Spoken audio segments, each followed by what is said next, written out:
you're forgotten already about our vocabulary words here. So we have colors, days of the week. So days of the week begin with Sunday, Monday, Tuesday, Wednesday, Thursday, Saturday. Okay, so these are the days of the week. Do you remember that? Days of the week, Sunday,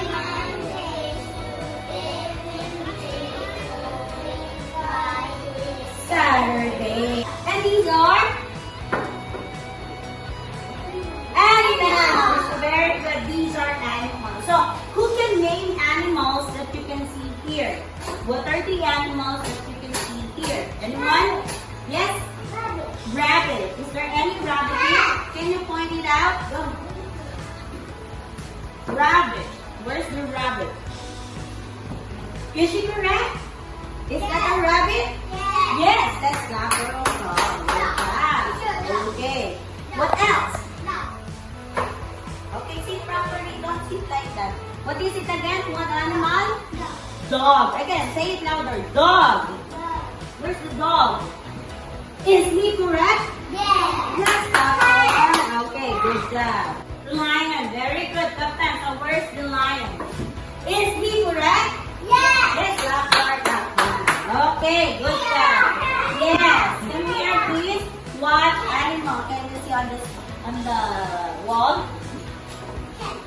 What animal? Cat. Where's the cat? Is she correct?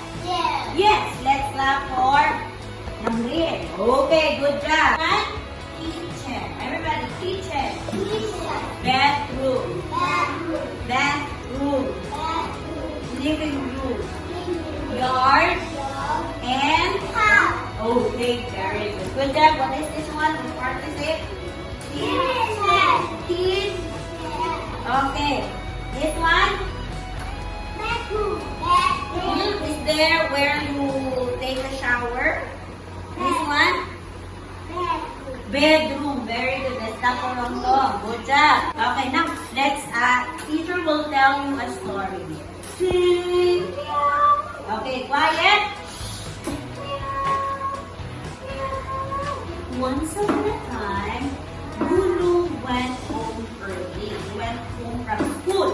And then, Lulu is looking for her cat. And then, what happened? Whiskers. What is the name of the cat? Lulu's cat is Whiskers. And then, Lulu asked her mom,